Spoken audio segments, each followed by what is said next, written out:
Okay, so we're going to carry on with AC 2.2, where we're looking at individualistic theories of criminality, and in particular this section is on psychodynamic theory, and in this one we're going to look at the psychodynamic theory of Bowlby, and we will also evaluate that and then have a look at how that's informed policy. So, just to recap, individualistic theories of crime hold that crime is caused by individual differences based on personality type or the experiences that people have. So they're arguing that the root of crime is in your individual psychological makeup and how you've developed and the things that you've experienced, generally in early life, but not always. And as I said, in particular in this presentation, we're going to look at a psychodynamic theory that's linked to John Bowlby. And psychodynamic theories are keyed around personality, and that's the idea that our personality contains those forces that cause us to act the way that we do. And these forces, these urges, these feelings and conflicts come within our unconscious mind to a certain extent. So Freud, as we saw in my previous experience, would argue with that, and Bowlby to a certain extent would also say that's the case. So a criminal's behaviour is a result of their failure to resolve those conflicts in a socially acceptable way, or that deprivation, those urges, those feelings in a socially acceptable way.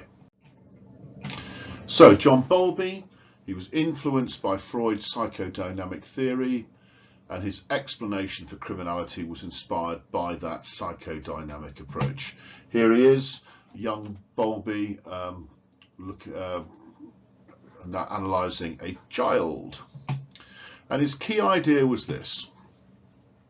He said, our ability to form meaningful social relationships in adulthood is totally dependent on the close, warm and continuous relationship we have with the mother in the first few years. So if you don't have a close relationship with your mothers in your very early childhood, you are going to be unlikely to form meaningful social relationships in adulthood. That in turn will lead to criminality, because the relationship acts with the mother in early childhood, acts as the basis for all future relationships. Its disruption will impair your ability to relate to others. And Bowlby thought that if the attachment's broken or disrupted, and for him during the first 2.5 years of life, which he thought was the critical period, he thought if it's disrupted within the first 2.5 years, the child will suffer irreversible long-term consequences of this maternal deprivation. And the risk continues for Bowlby until the age of 5. And this results in a condition that Bowlby called affectionless psychopathy. And I've just clicked up this little picture of Romanian orphans, who would be a prime example of what Bowlby would say is lacking a continuous relationship with a mother in the early years, and therefore prone to this affectionless psychopathy. So, affectionless psychopathy is the inability to experience guilt or strong emotions for others, and that prevents the person developing normal relationships, and therefore is associated, as I said before, with criminality. Affectionless psychopaths can't appreciate the feelings of victims, and so therefore they lack remorse. And Bowlby presented the evidence for his theory that early deprivation was related to criminal behaviour through his 44 Thieves study. Now, my recommendation would be every time you answer any question on Bowlby, make sure you get 44 Thieves in there somewhere, because the study is really straightforward, and I'm going to go through that study with you now. So, the 44 Thieves study was how Bowlby came up with this concept of affectionless psychopathy. His whole theory hinges on it. And his aim of the study was basically to show that the long-term effects of maternal deprivation lead to criminality. It affects the child in affects the adult in later life. So if you have maternal deprivation, you're breaking that maternal bond in the early stages of life, and it's going to have serious effects on the intellectual, social and emotional development of the child. So how did he go about excuse me, trying to prove this or show this? Well, between 1936 and 1939, he took a sample of 88 children, and they were selected from the clinic where Bowlby worked. Of the 88, 44 were juvenile thieves and had been referred to Bowlby because of their stealing. And then Bowlby selected a control group of another 44 children to act as controls, and they had emotional problems, but they hadn't yet committed any crimes. So you've got one group of 44 children who are thieves, and you've got another group of 44 children who aren't, and that's your control group. Okay, so let's have a look at this 44 thieves study. So on arrival at the clinic, each child would have their IQ tested by a psychologist, and at the same time a social worker would interview the parent to record details of the child's early life. So in other words, to find out whether there had been any periods of separation within early childhood. And then the psychologist and the social worker made separate reports.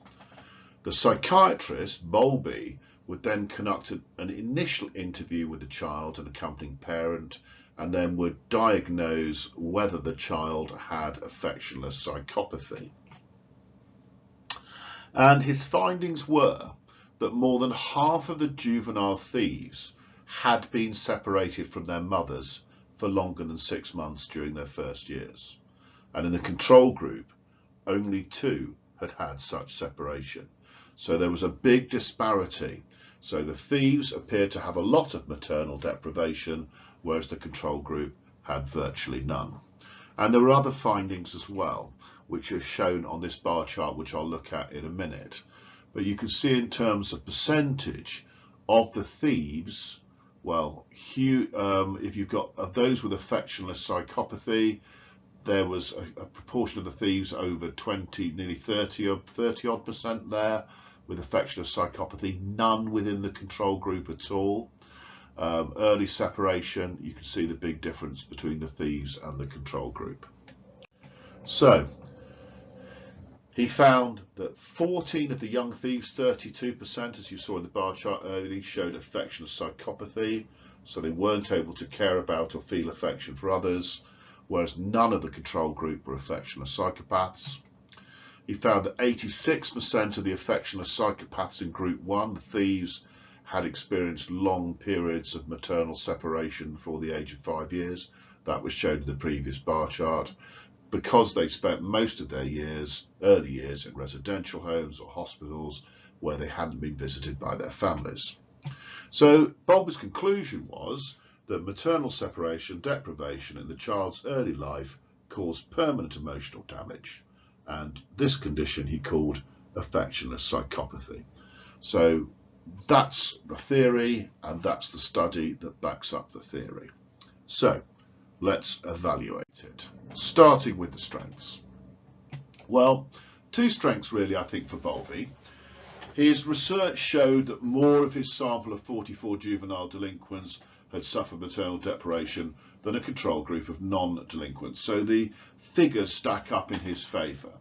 And this supports Bowlby's theory, increases our confidence in it as an explanation of criminal behaviour. The numbers stack up, it makes sense. And secondly, his work does show the need to consider the role of parent-child relationships in explaining criminality, something that's not considered with biological theories.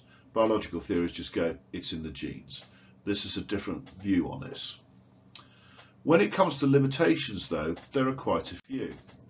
So, first of all, it's a retrospective study where delinquents and their mothers had to accurately recall past events. This can be problematic, especially if it involves emotive experiences. Therefore, we can't be 100% sure of the accuracy that was given by the parents and the children. And of course, not all the thieves had experienced early separation from their mothers. And so therefore this study can't be concluded that maternal deprivation is the only cause of criminality. It's only a partial explanation, it's not the whole cause. And indeed, Bowlby's own later study of 60 children who'd been separated from their parents for long periods of time before they're 5 actually found no evidence of affectional psychopathy. So an interesting one there. And finally, Salmons and Putwain note that the idea of a link between maternal deprivation and criminality is no longer widely accepted. There's a link between maternal deprivation and all sorts of issues, but not necessarily criminality. And it could be that maternal deprivation is one of the number of factors that could influence later criminal behaviour. So a better explanation might be to look at how biological factors, maternal deprivation and other psychological and social factors interact to produce criminal behaviour. One explanation in isolation is not enough to explain all criminal behaviour. So that then leads us on to consider how psychodynamic theory, in particular Bowlby, has informed policy development. Now, attachment disorder, AD, arises when an infant or child under the age of 5 suffers an early life trauma and then fails to form normal loving relationships with their primary carers. And there's no doubt that AD has direct links to Bowlby's work. And certainly AD is widely recognised in today's society and particularly within education. Now, as a teacher, when I did my training, I had to develop all sorts of strategies for dealing with AD, and that's a form of all teacher training and indeed all safeguarding training that's undertaken by safeguarding leads in any school in the country. And particularly adverse childhood experiences are becoming increasingly something that teachers are asked to look out for and be aware of. And it would certainly be true to say that there's much more funding is given within education for looked after children known as LACs, who are more likely to have experienced maternal deprivation. These tend to be children who are in care. And schools and local authorities are judged on the performance of LACs. So it's almost as if education is checking up to ensure that schools are doing a particularly good job on children who may have experienced maternal deprivation. And there has to be a designated teacher for LACs in every single school. So there's an example of how a psychodynamic theory may have informed policy development. Hopefully that all makes sense.